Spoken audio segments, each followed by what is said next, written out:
We just talked about how to define the location of an object, how to find the position of the object at different points of time. Also, implicitly, we talked about the position of the object changing as it moves. If we want to describe the motion of the object, we have to imagine that the object is actually in motion and that its position, its location should be changing. If the object is not moving, then there's not a lot going on. There's not a lot for us to describe. When we want to try to quantify the motion of the object, we're going to do that with the displacement of the object. The displacement is delta x. This quantity here is a Greek capital delta. It looks like a triangle, but it's not. Displacement, delta x, measures the change in the position.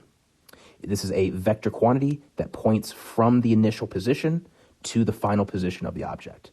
So our equation to find displacement is thus delta x is x final minus x initial. And we're going to see that this delta operator means the final value of whatever thing it is that we have our delta minus the initial value of whatever quantity we have as our delta there. So our displacement is a vector quantity. The magnitude is telling us how far the object has moved. In this case, our particle is moving from +3 to -1. So the magnitude, the distance is 4. It's traveled 4.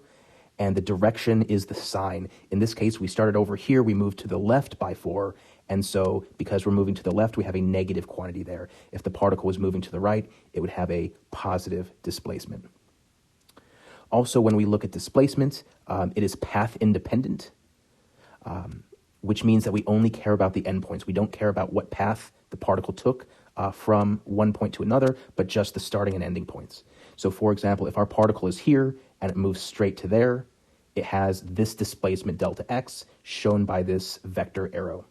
But if our particle is here and it moves to the left and it moves back to the right and it ends up here, that's the same displacement. It started here and it ended there, and it doesn't matter if it went that way or if it doesn't matter if it went that way. The total displacement is going to be the same. Displacement is path independent. Displacement is measuring the distance traveled and the direction of the travel. So that distance is measured in meters in the SI system or in feet.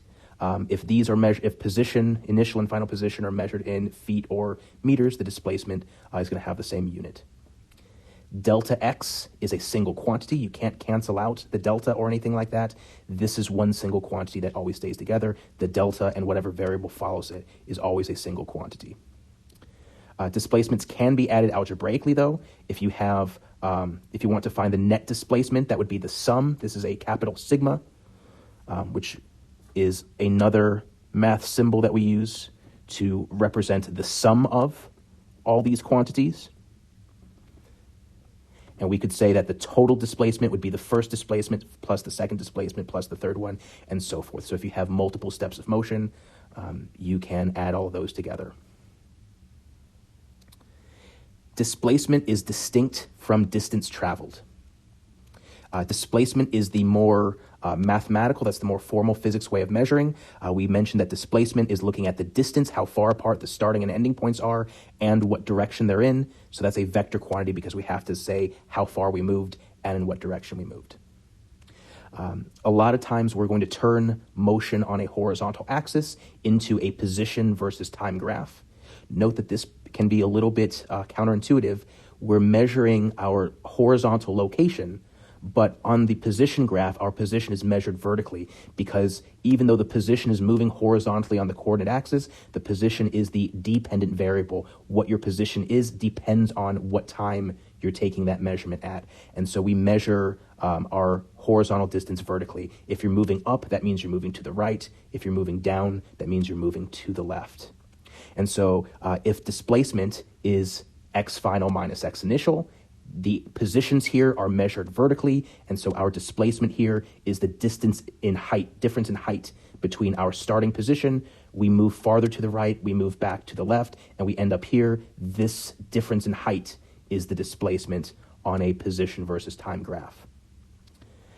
The difference, the distinction from that is distance traveled. Distance traveled is just looking at the total distance that's been traveled, this is always a positive quantity. It's not a vector, and the farther you go, the more distance you've traveled, so the path taken is key. In this case, this is a shorter distance, this is a longer distance to get to the same point. If you wanted to measure the distance traveled, we mentioned here, we are moving upwards, which means we're moving farther and farther to the right. We reach a farthest rightmost point, and then where x value is getting smaller, we're moving back to the left, and we end up here. So our displacement would be this distance to the right plus that distance to the left would be our distance traveled, and how we could find that. We would also just track where the particle is and how far it's gone in each case. Displacement is more scientific and ties into the sort of calculus-backed physics calculations that we're doing here, whereas distance traveled is more practical. If you need to get your oil changed in your car, it doesn't matter whether you drive from home to work and back with a zero displacement. That's still distance traveled. That's still wear and tear on your automobile. And so for a lot of practical applications, we care about that. We're looking at the change in position of the object, but we also care about the elapsed time. The elapsed time is the time delta t that passes as the object is undergoing a motion. So delta t means t final minus t initial. We said delta, any quantity, any variable, would be the final value of that variable minus the initial quantity of that variable. Delta t is a scalar quantity. It's just a number because time always moves in the same direction. It's always going positively. We mentioned that this triangle-looking thing is a Greek delta, meaning the change in whatever that variable is. So delta t is the change in time, delta x is the change in position, and so forth. Delta t you also can't break up. That's a single term, and we measure time in seconds in both the SI and imperial systems.